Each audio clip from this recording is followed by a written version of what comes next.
Hola, tutorandos de YouTube, ¿qué tal? Bienvenidos a esta nueva clase de matemáticas en la que vamos a hablar del vector área y del vector área diferencial, dos elementos cruciales para manejarnos en la teoría de campos en física, entre otras cosas para el concepto de flujo. Para entender este vídeo es crucial haber visto antes los vídeos de teoría de curvas y muy en especial el vídeo del vector director diferencial, dado que casi todo lo que vamos a construir a partir de este vídeo depende de él. También es necesario, por supuesto, conocer la operación del producto vectorial que la estaremos utilizando todo el rato. Como punto de partida vamos a ver por qué es útil definir un vector para hablar de áreas, cuando normalmente cuando hablamos de áreas no hay vectores por ninguna parte, al menos a nivel introductorio. Pongamos por caso que esto de aquí es el vector v y que esto de aquí es el vector w. Podemos, a partir del final de w, trazar de nuevo v hacia allí, este volvería a ser el mismo vector v, y desde el final de v trazar de nuevo w para llegar hasta este mismo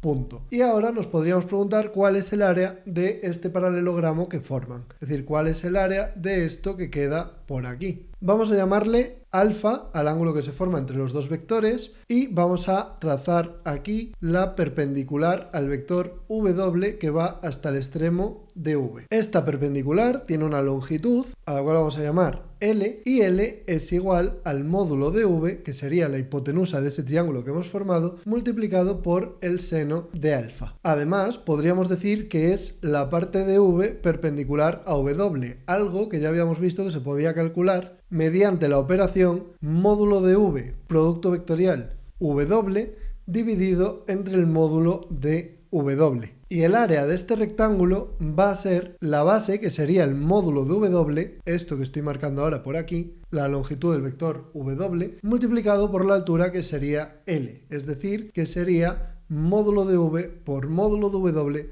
por el seno del ángulo alfa. Y esto coincidiría con el módulo de v por w, si multiplicamos por el módulo de w la última expresión de la parte de arriba. Es decir, que para calcular el área tenemos dos opciones. Una que requiere calcular o conocer el ángulo entre los dos vectores y otra que no requiere conocerlo. Por tanto, si no queremos ponernos a calcular cuál es el ángulo que forman los dos vectores, que no tiene por qué ser una tarea agradable, la otra opción que nos queda es realizar este producto vectorial de aquí de la derecha y después calcular el módulo. Entonces podemos definir el vector área como el producto vectorial de estos dos vectores. Cuando multiplico v por w, tengo el vector área que sería perpendicular a este plano, el vector área saldría por aquí hacia afuera del dibujo, y cuando yo calculo el módulo del vector área, que sería el módulo de este producto vectorial, me queda módulo del primero por módulo del segundo por seno del ángulo que forman, que sería lo que yo querría calcular. Pero, insisto, hacer el producto vectorial y calcular el módulo muchas veces puede ser más fácil.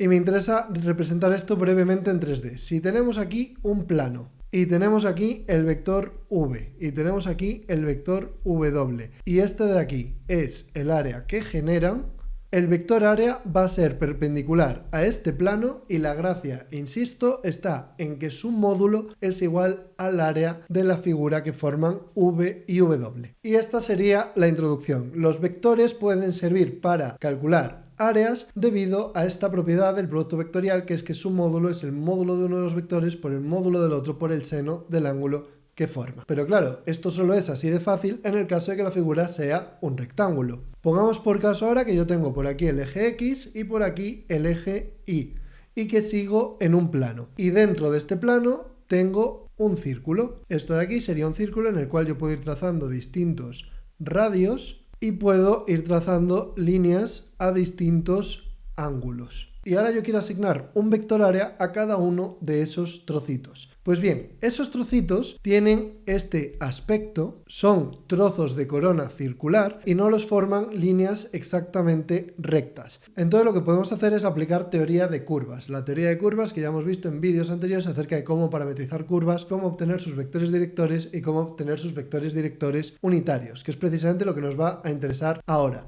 Vamos a tener la parte de la curva que sale hacia afuera, cuyo vector director unitario va a ser R unitario porque va hacia afuera, multiplicado por dr, que es el elemento diferencial de longitud, cuando lo que cambia es el parámetro r, el radio, y después vamos a tener también por aquí este otro trozo de curva en el que lo que cambia es el ángulo, y ya habíamos visto que en este caso el vector director diferencial era θ unitario, que es el que nos indica el sentido de giro, multiplicado por el radio y por el diferencial de θ. Estos serían los dos vectores que darían lugar a estos pequeños trocitos de superficie que tenemos dibujados ahí. De modo que en este caso el vector área diferencial lo que vamos a decir es que es el producto vectorial de esos dos vectores. Es el producto vectorial de R dr por θ r de θ. Y esto lo podemos reagrupar del siguiente modo. R por θ unitarios multiplicado por r dr de θ. R por θ unitario daba z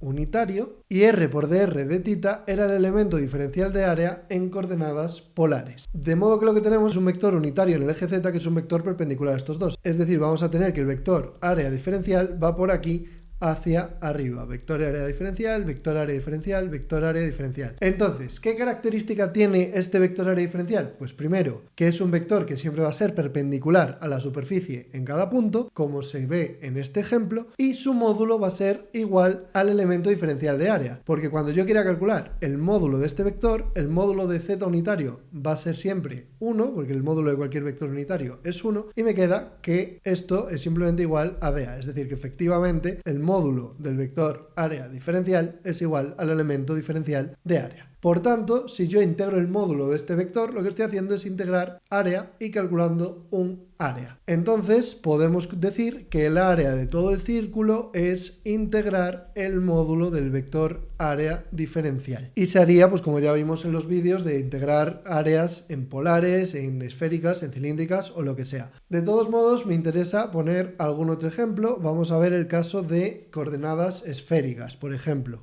Vamos a volver a tener ahora el eje X, vamos a volver a tener ahora el eje Y, vamos a volver a tener el eje Z. Voy a trazar por aquí una esfera, nos creemos que esto es una esfera, voy a trazar algunos paralelos y voy a trazar también algunos meridianos. Y vamos a pensar en estos trocitos de área. Estos trocitos de área están formados de nuevo por dos tipos de curva. Estaba esta curva en la cual lo que cambiaba era el ángulo polar φ y se cumplía que dr era igual al vector φ unitario por r por dφ. Se puede ir a revisar al vídeo de coordenadas esféricas para ver de qué estamos hablando exactamente. Y también tenemos la curva que va girando en horizontal, que sería una curva paralela, y estas eran θ unitario por r por seno de φ por dθ.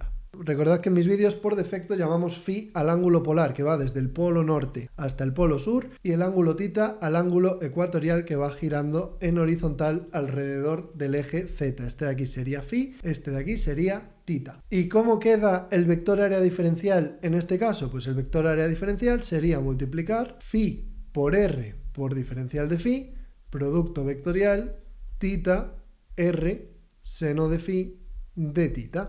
Entonces, esto nos da φ, producto vectorial θ unitario, por r cuadrado, por seno de φ, por dθ y por dφ. Lo primero nos da el vector r unitario que apunta siempre hacia afuera de la esfera y lo segundo nos da el elemento diferencial de área de la esfera. O sea que de nuevo estamos como antes. Vamos a tener que el vector área diferencial de la esfera es un vector que siempre va a apuntar hacia afuera de la esfera en cada punto, y es un vector que si calculamos su módulo y lo integramos nos da el área de la esfera. En principio ningún misterio con esto. ¿Por qué todo esto va a ser importante? Pues va a ser importante porque en física va a haber una magnitud crucial llamada flujo, que para manejarla matemáticamente vamos a necesitar hablar todo el rato del vector área diferencial. Y precisamente la siguiente clase de matemáticas la dedicaremos a hablar del flujo de campos vectoriales. Como siempre, espero que este vídeo os haya sido de utilidad y nos vemos en el siguiente.